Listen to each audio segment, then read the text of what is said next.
Hi, everyone, and welcome to another episode of Raise the Vibe with Liz. I'm your host, Liz Peterson, and today I have Julia Anderson, or Julia Harriet, as she says in her bio and book. So Julia Harriet is a dreamer and a silly heart. She is also a builder and a survivor. As the mother of two incredible children, she loves to play, learn, and love.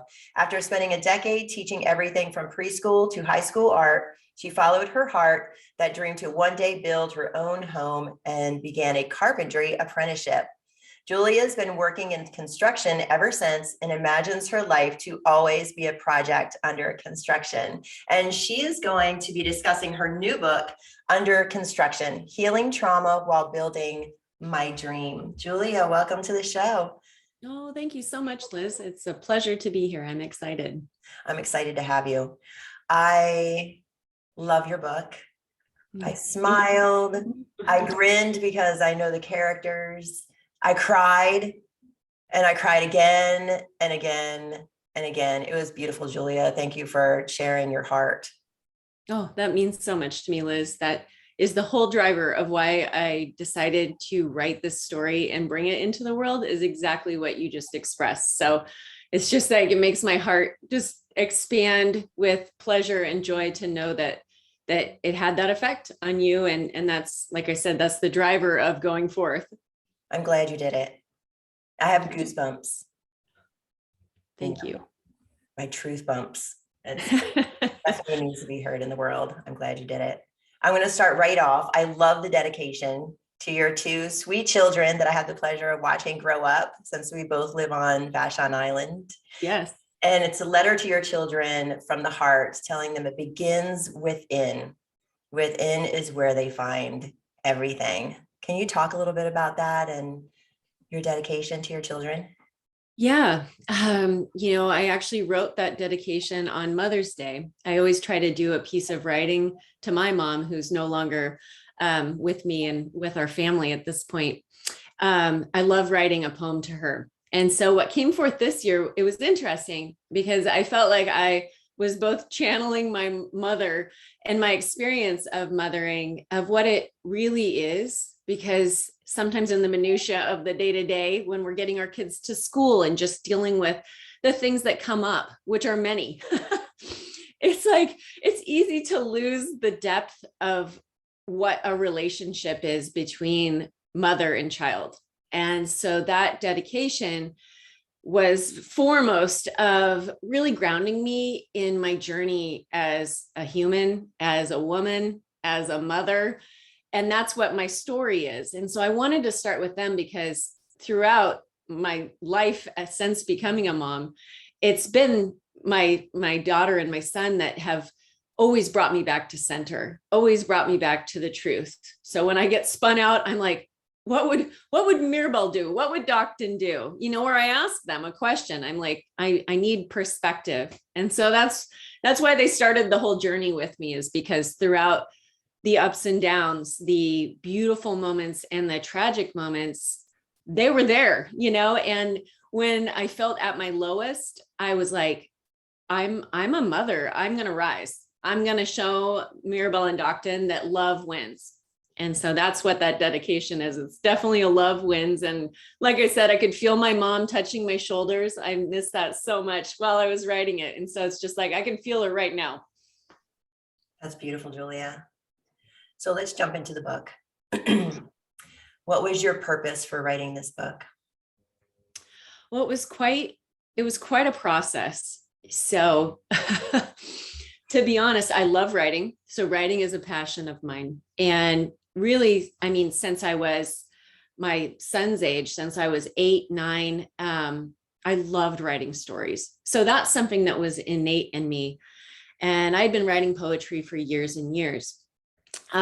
After I experienced a series of unfortunate events, of traumatic experiences, I actually went through a period of time about 5 years ago, almost 6 years ago now, where I completely lost my ability to write. So when I say that, it sounds dramatic, really what I realize now is that I went into a period of incubation where I was healing and I needed to put all of my energy, all of my creativity into healing. But at the time, I'd sit down to something I could do that brought me joy and it was gone. And so years went by. I'd take mini vacations, to go, okay, well, maybe if I go away for the weekend, I'll be able to write again. And I'd get wherever I was. I'd be in the mountains. I'd be somewhere beautiful and nothing, And so I waited and I started just thinking, well, maybe it's just gone forever. And about a year ago, so last November, I was, scanning through social media and I saw a 30-day book writing challenge. And I looked at it and it kind of scared me. I was like, 30 days? Yeah, right. But I was like, you know what, Julia, what if you just need a little fire? Like I felt in my healing, I was ready to push myself. And so I signed up for this 30-day book writing challenge. And what it enabled was that I just kept showing up each day of the 30 days. And at first it was really rough. I'm not going to lie. It was like pulling teeth. It hurt. I looked at the page or whatever I was writing in, and it was like, okay. But it was kind of like anything, like working out physically. I kept coming. And then I was like, okay, it's coming. It's happening.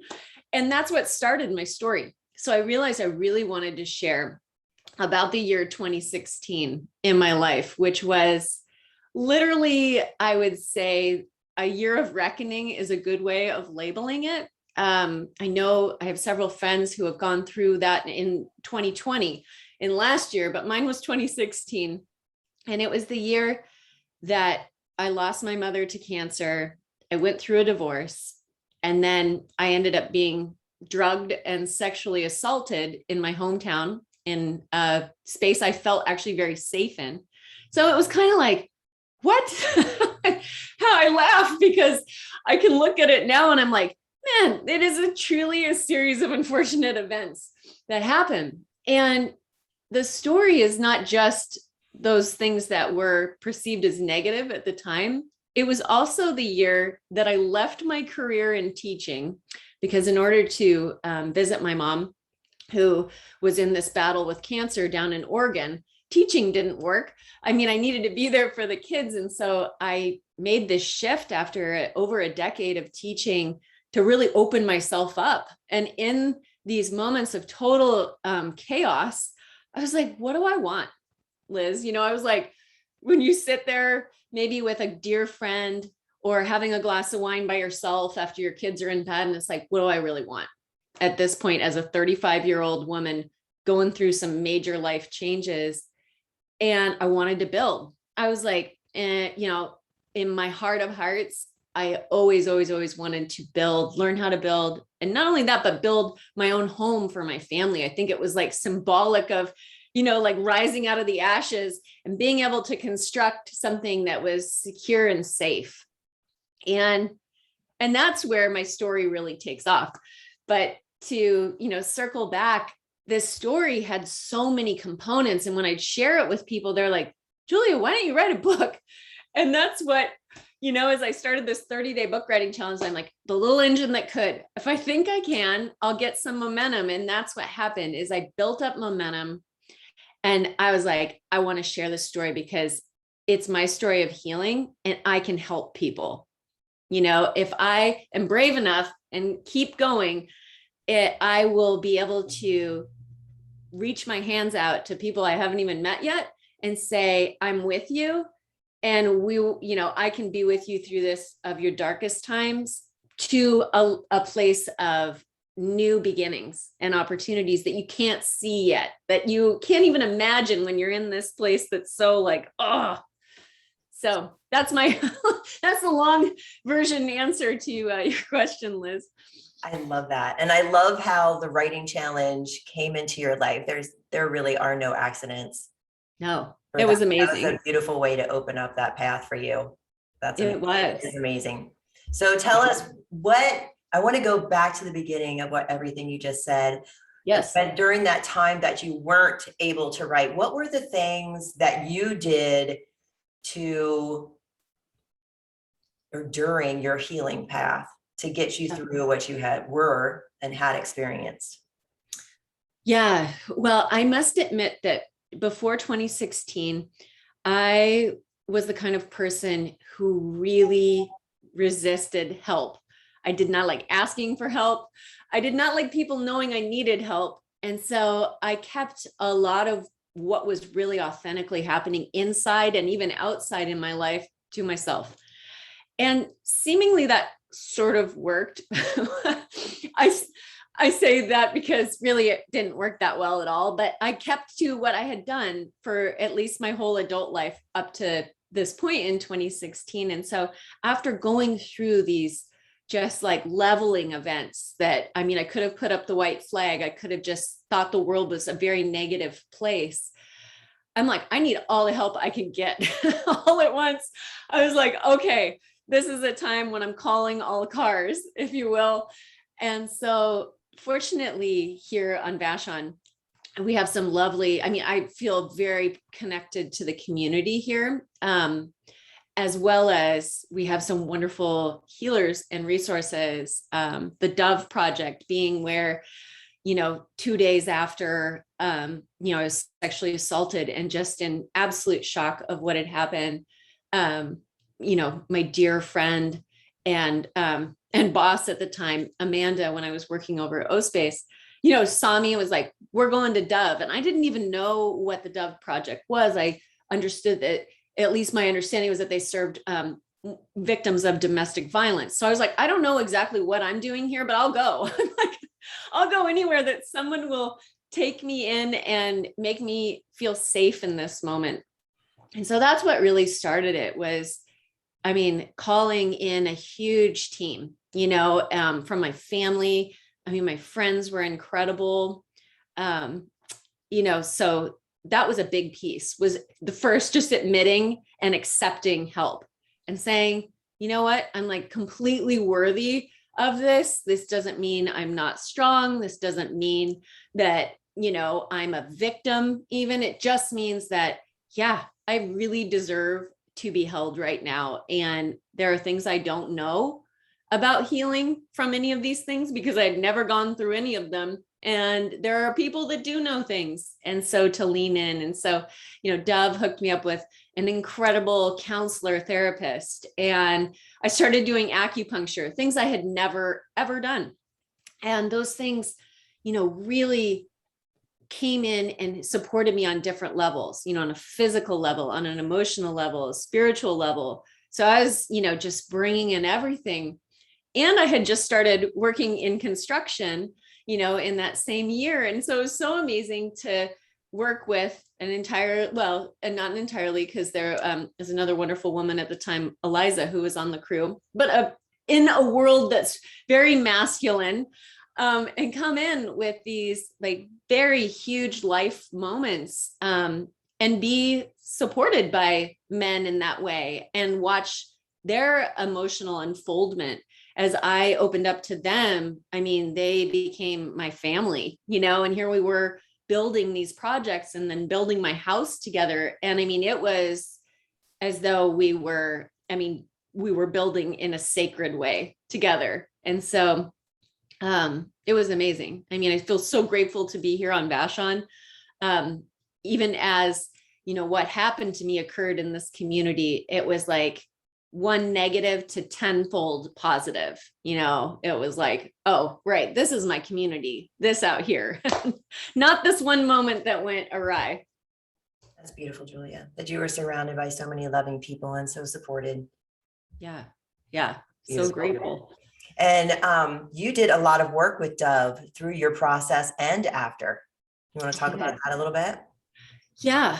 Well, one of the things, to be honest, I had heard about date rape drugs, and it was one of those things that it happened definitely not on Vashon in my mind. And it was something maybe more in college towns or in nightclubs. I was like, okay, like I never in a bazillion years when I went to have a glass of wine at a bar where I was very familiar, I knew most of the people. It was so far off my radar. And so after this happened to me and I started putting together the pieces of the puzzle and, went to Dove and they started supporting me and helping me have legal access. Because as a single mom at the time of going through such a transition, I did not have money to access legal counsel, and they supported me in that. And so as Dove was supporting me and I was understanding, I was like, oh my gosh, I just didn't know things like this were happening in our community. I want to do something about it because I love going out. I love going out to live music. I love going and having a glass of wine with a friend or by myself and having great food with people. It's very, very, very important to me. And I was like, if this isn't safe here on Vashon, and I can't be the only one that doesn't know that there are some kind of, there's an undercurrent, an underbelly happening that's not having any light exposed on it. And Dove was just right there. They're like, let's create a community conversation around this. And so it was fabulous because essentially Betsy, who was the executive director at the time, she heard my story. We looked at the traditional legal routes and they were pretty grim, to be honest. I mean, everyone was like, yeah, you can pursue that, but here's the likelihood after going through this of what you're going to get justice-wise. And I mean, it was, I forget, I mean, it was like 3 to 5%, it was some abysmal amount that I would even have a trial, and so it was just like, okay, that's not where the justice is going to come from. The justice is going to come from going out into the community and raising awareness, being authentic about what happened to me. And as soon as I shared my story, Liz, it was incredible because I did so on social media and through the local newspaper here. People, reached out to me, came up to me when I was in town saying, oh my gosh, I had an experience similar to you, men and women, and just people. So it wasn't specific to a type of person or an age or some of the things that I think we all carry stereotypes, about some of these situations. And it really blew my mind. And I think that was the first time that I realized the power of sharing my story. So this was all just, small snippets, small articles in the sense, and mostly verbal.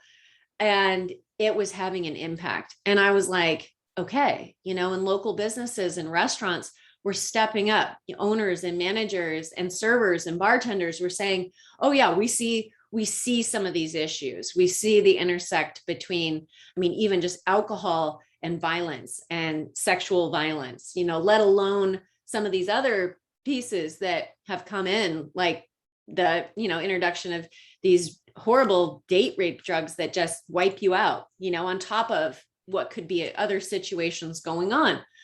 And so it was so beautiful to not only go and receive help, but to then become, that was really my moving from here. I was a victim of a situation. And then I felt like as soon as I started getting this support and this healing going, I was a survivor of this situation. And I was like, okay. And then, it was like through this advocacy work that I began doing and becoming a voice in the community, that's when it helped me move from survivor. And it took years. This wasn't a leapfrogging forward. This was so much work, so many moments of falling back, of regressing and moving forward. But that's how I've become. It's like now I'm an activist, I'm a thriver. And that's the way that I call myself now. And it doesn't mean I don't have crap days, because I do, or come up against situations that scare me where things are triggered again, because they are. But that's the thriver mentality. Is I have my toolbox, just like in construction. And it's so full of resources now that when I have one of those moments of, like, like I'm triggered, I'm scared, I go into the toolbox. And the toolbox is like, oh yeah, okay, I'm going to go do a meditation. I'm going to phone a friend. I'm going to call my therapist, and so that's what I want for everyone, because the worst is being alone. And that's what scared me, in my beginning moments after I had gone through, after I was assaulted and gone through this experience. It was when I felt alone. and that was the worst. And I was like, I want no one to have to experience that, at all, but any longer than they have to, and that's the biggest piece. And I love Dove for helping me find my voice again and being like, yes, you're safe to talk. We are here for you, and we'll make a container for you to be able to help people in the community. That was fabulous and so empowering.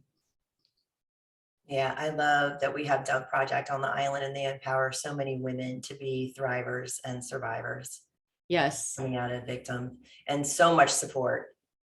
So absolutely. much support to the community. And I love your activism. I was working at the hardware store restaurant at that time, and Melinda jumped right on board. I love her, Yes. the previous owner of the hardware store, and remember that time and how everybody was very supportive about what was going on and the information was getting out there. So thank you so much for being a part of that and getting that out into the community, because I think it's very important in our small town. And I think that's something that can ripple out to other towns and cities too, just bringing this awareness to this, and having the establishments be aware that these things can go on and have steps, and inform their employees to be able to handle situations like this. Yes, absolutely. Yeah, it's really cool because the programs that Dove created, could be replicated. And so that was the idea. It was kind of like, here, we're going to do this trial run here. And the idea, I know that Betsy had in to some degree of success, it rolled out into other communities, because it's like, there are things that we can do, because that's what it feels like, especially I hear that all the time when I'm talking with people casually, and some of my dear friends, it's like, what can we do? Feels like there's nothing we can do, whatever doing about it is. And it's like, when we have these tools and strategies and connections, it gives us hope, right? Because it's like, everybody should have the right to be safe in their community, safe in general.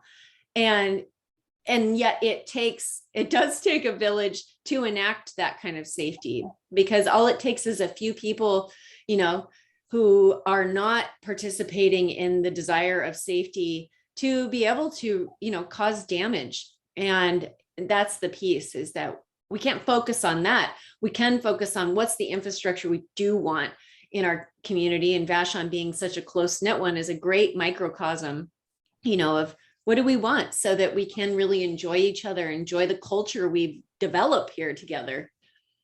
Yeah, bring awareness around, like, what are the signs?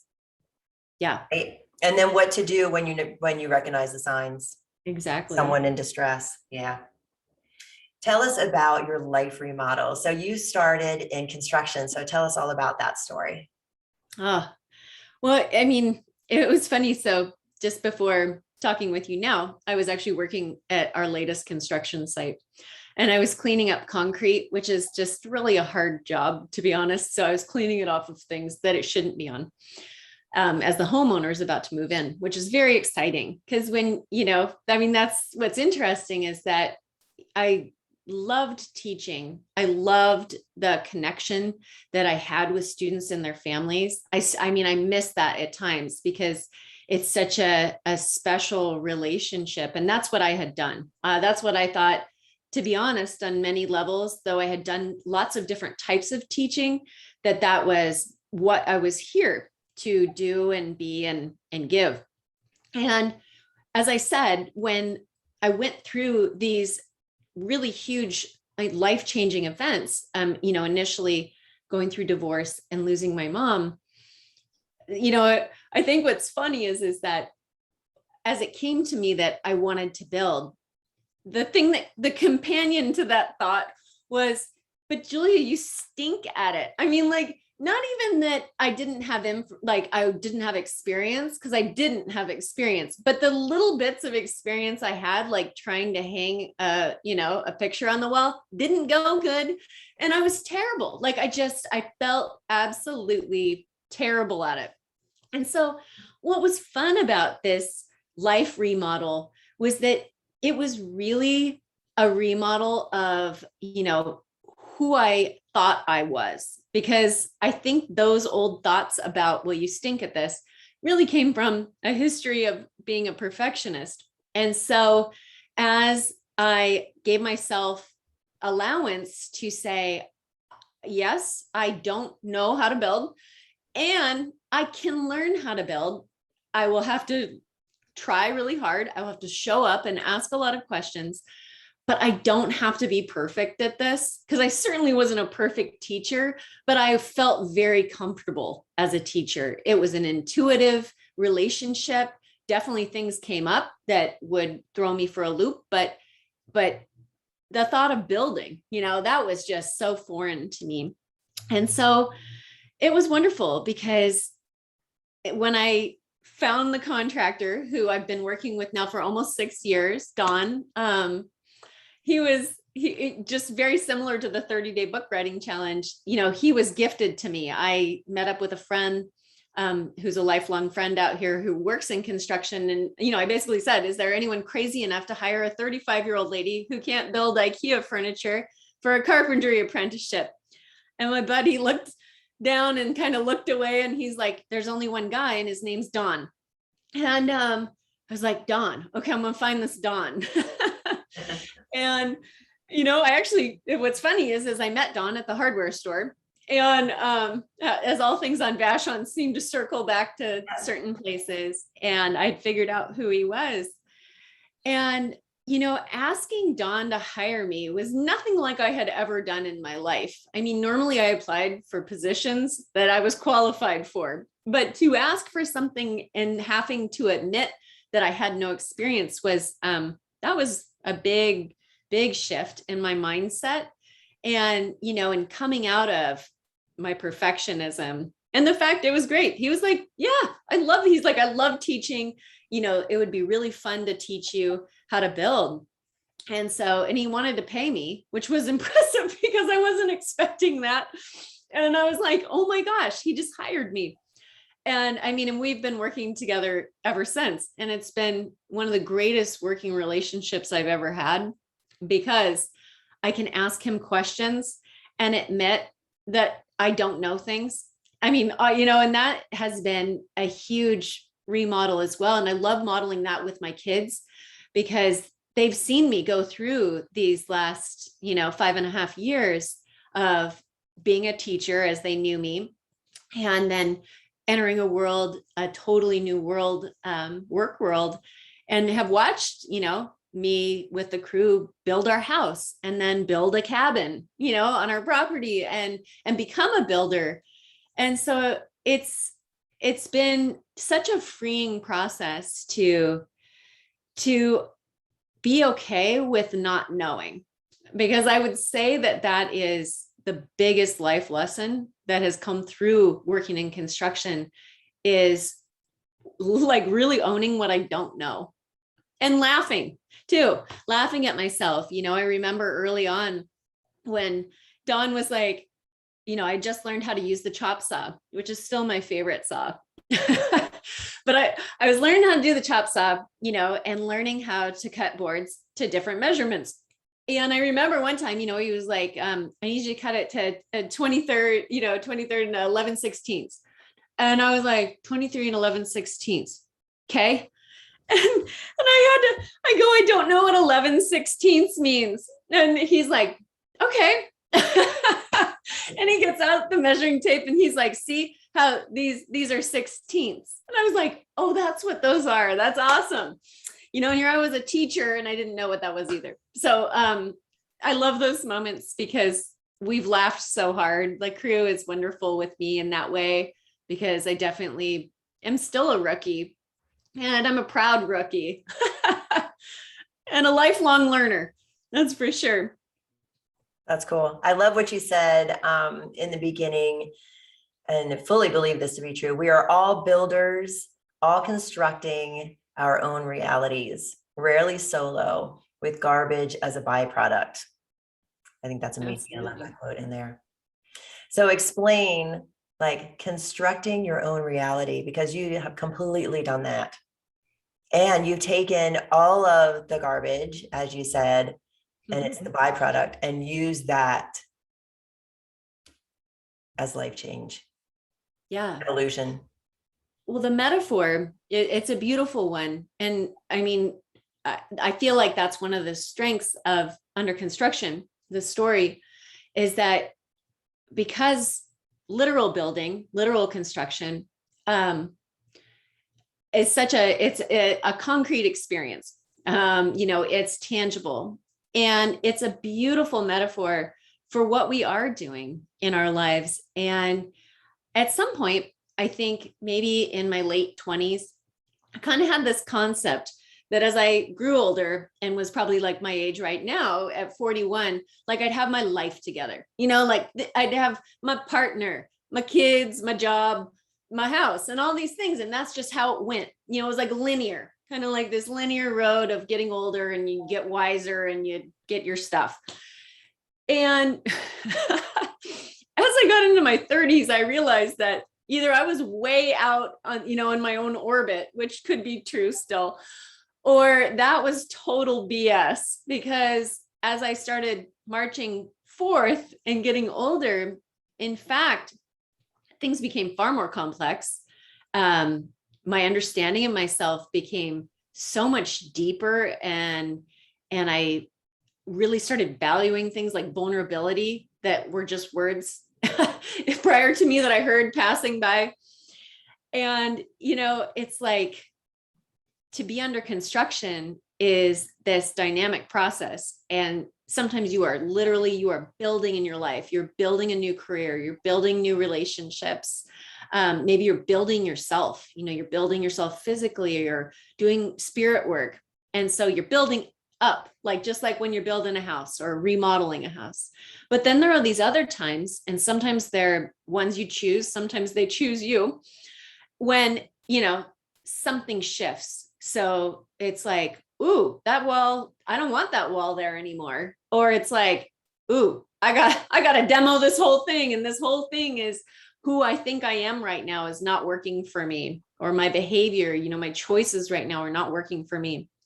And you go in, and I mean, you demo, and in Under Construction, I talk about how I learned how to demo, because at first it's scary. It's like, wait, you want me to bash this wall in? Like there's stuff in there, right? Like what's inside? And it's the same thing, it feels so overwhelming when you look at yourself and you're like, I know I'm not happy. I know I'm not thriving, but I don't know what's going to happen if I go in here and start moving stuff around. I mean, am I going to be okay? And so the same thing happens in construction. I love Don because, as I said, he's an incredible teacher. So I could be like, I really don't understand. I don't even really understand what a stud is. I know it exists in there, and you're supposed to hammer into it when you hang a picture, but that's about it when I started construction.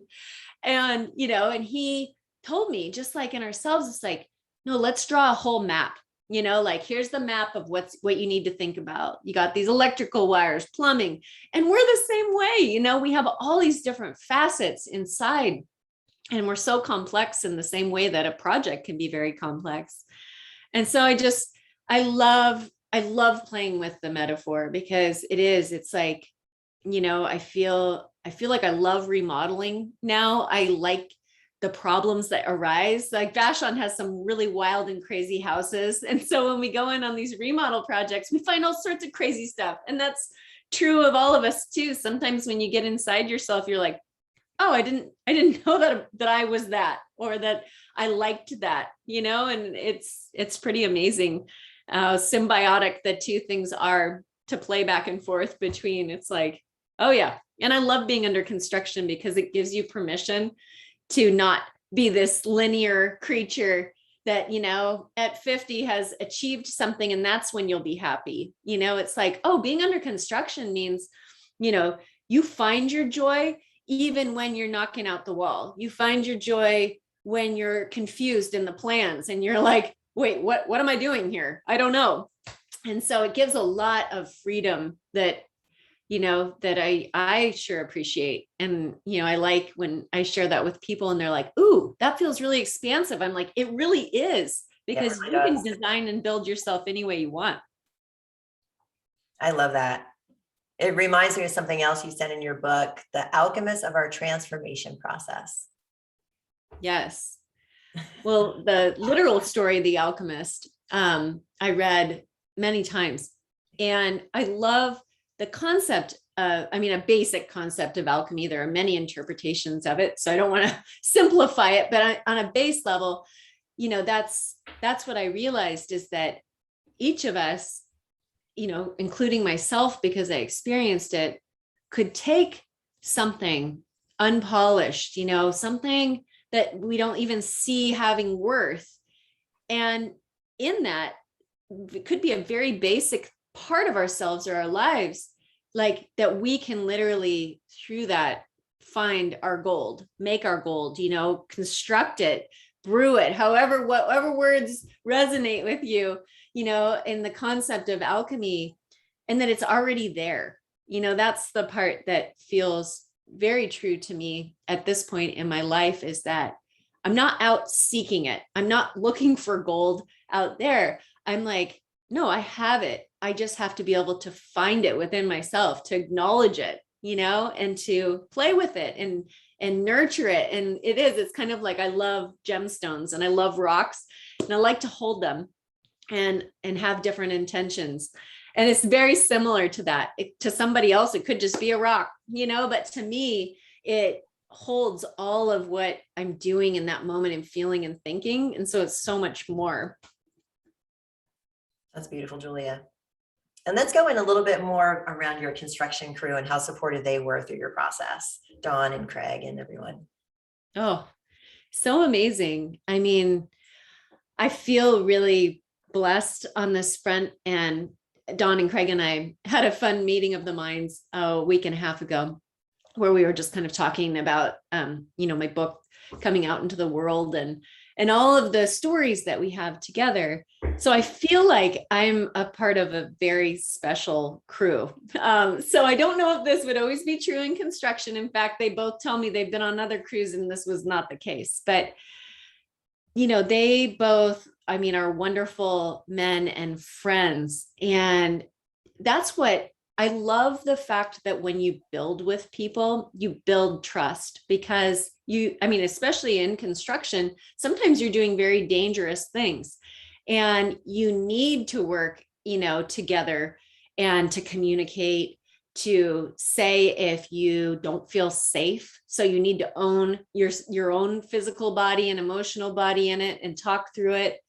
And as we work together and then work together to build my house, it's like I got to know them so well. Definitely as builders, but so much deeper, because we were having all these conversations, and, they were there for me when my mom died, and I went to work the next day, let alone, after being assaulted and coming back to work.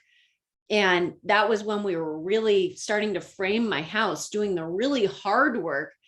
It was like, they just created such a space for me to be authentic and to feel all the feelings, as well as to say, come join us. I just remember, I write about it in the book, a very specific moment, the week after I was assaulted and Trump was elected president. That was a heavy time. And it was just pissing rain. We're out working at my house where it was Dawn, Craig, and I, and no one's talking because it was horrible. We were all emotionally, we're just so heavy. And when we lifted this framed wall that we had made of my house, I will never forget it. It was like the scenes you see from World War II, where the flag is being lifted into place, that's what it felt like. It felt like we were constructing out of darkness, and that we had each other, and we had all of us to show up to that moment, no matter how we were feeling. And we did it. When we lifted that wall, I remember it was just like, it felt incredible. And so it's really a special relationship to share. I've certainly never had it professionally, and just with friends, it's been a beautiful yeah, beautiful canvas of our backdrop. It's like, when my friends come over and you can feel everybody's energy in my house. It's just like, it's a house that was constructed out of love.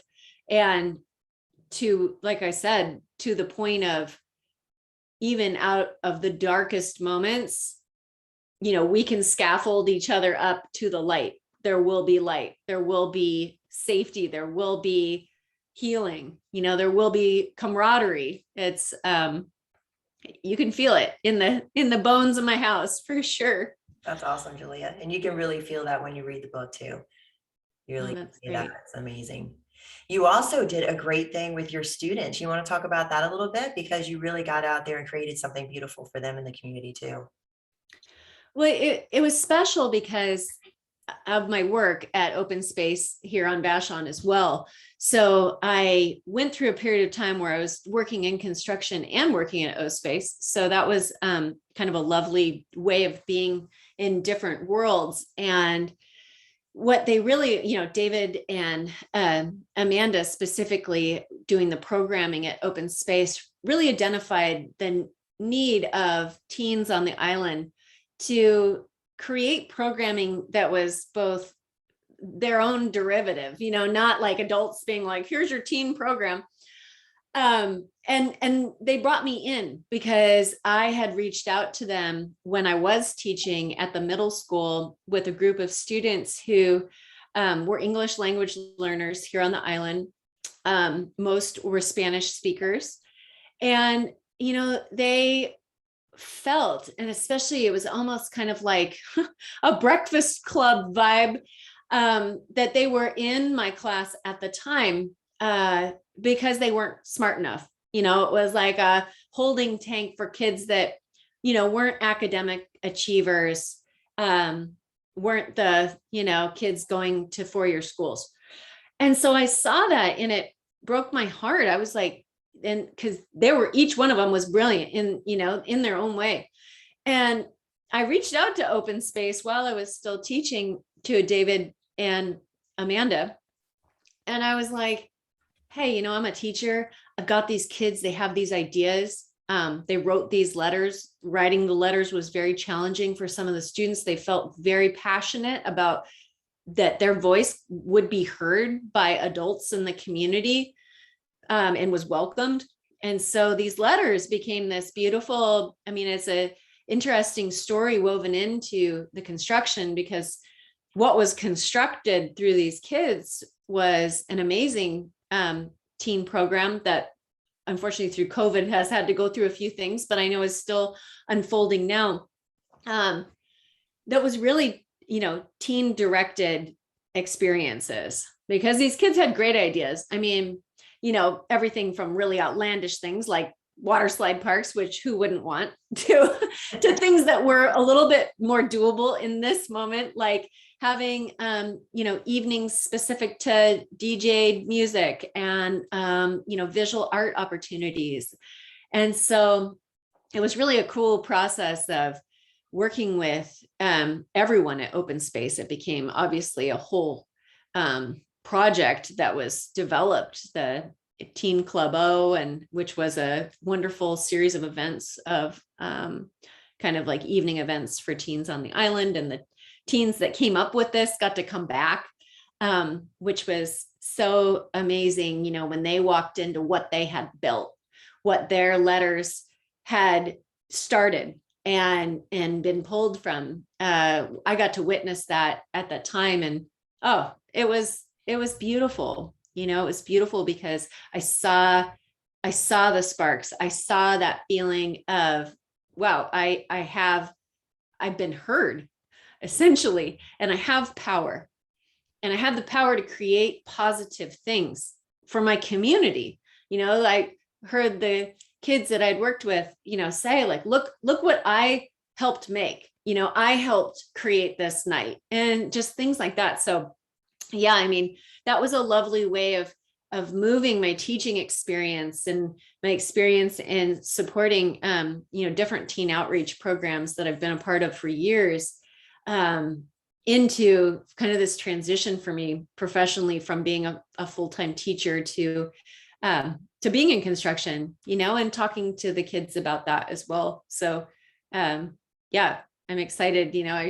I'm always kind of listening and seeing what events are going on and checking in and, because I really care very much about the kids that I worked with and this community that just has some brilliant, I believe I've never met a non-brilliant kid, but I'm saying we've got some especially, like incredible creative beings in this community youth. And it's like, yeah, let's listen to them. They've got the ideas we need to manifest with them. Yeah, no kidding. God, that's awesome. That's great. Yeah. How has changing your perspective changed the way you live your life? Oh, that's a lovely question.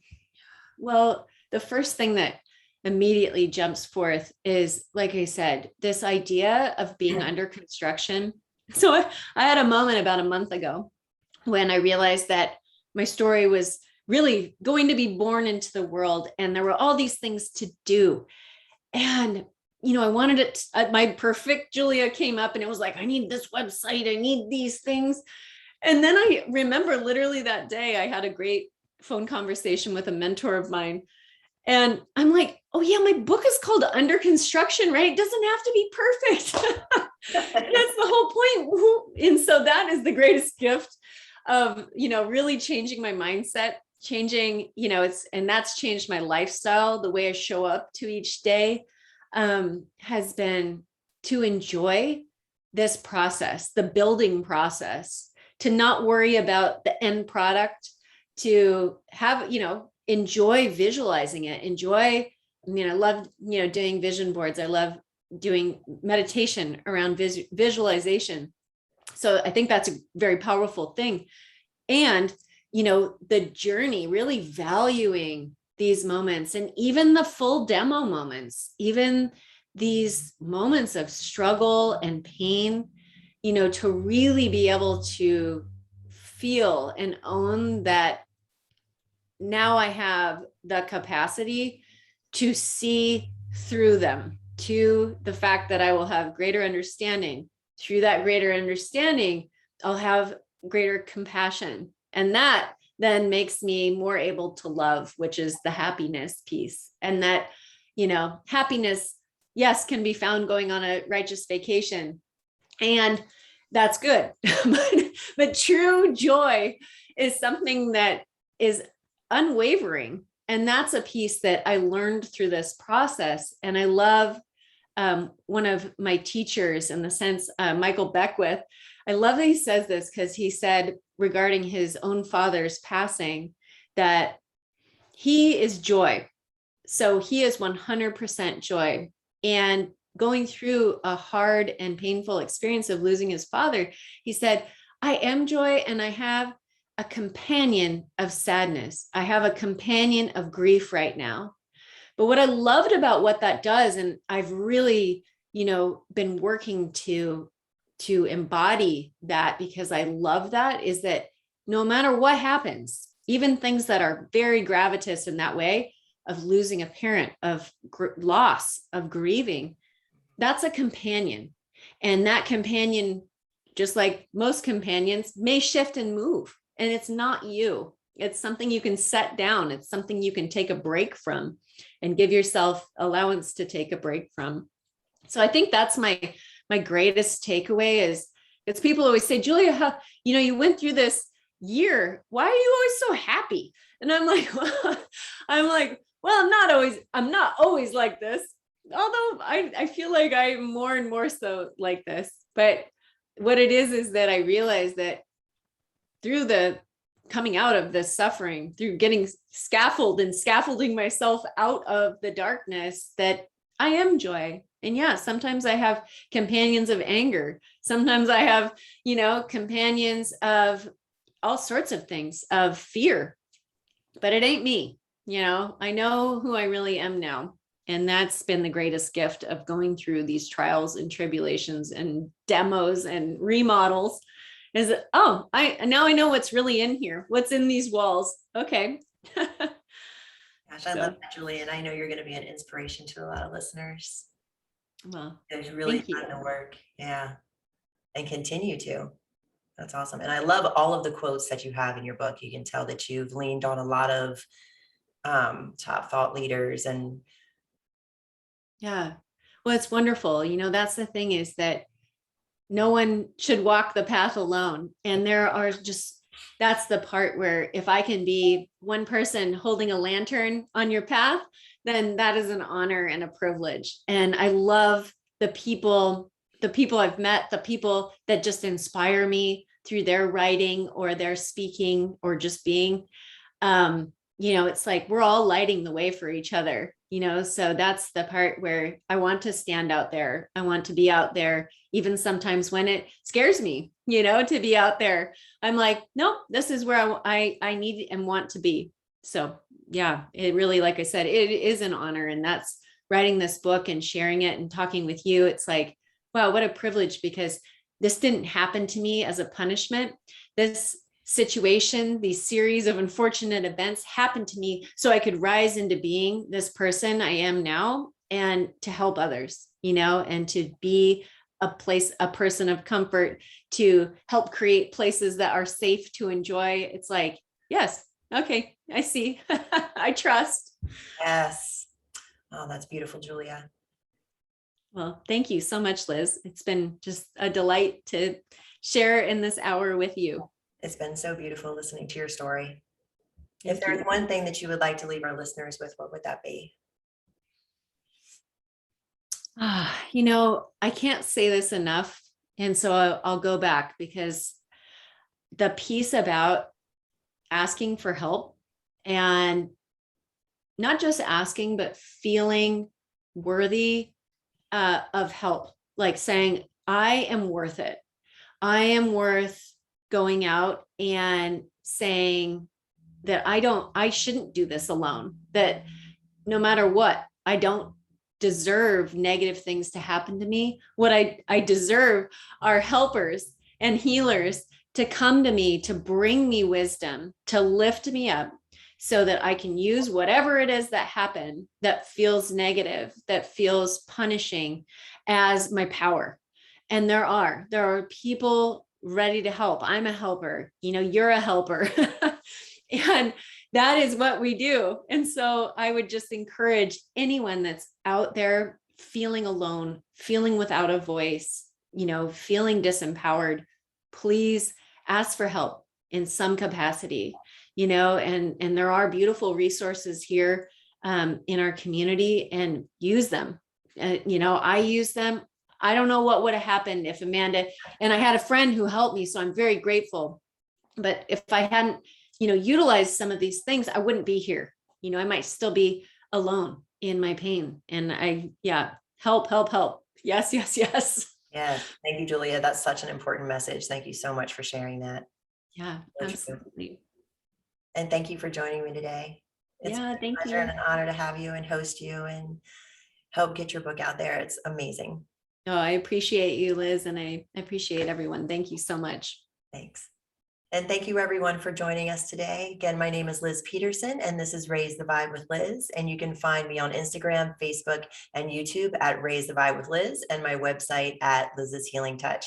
And run out there and get Julia's book. It's coming out soon, Under Construction, Healing Trauma While Building My Dream. Thanks, everybody. And remember to get out there and raise the vibe. Bye.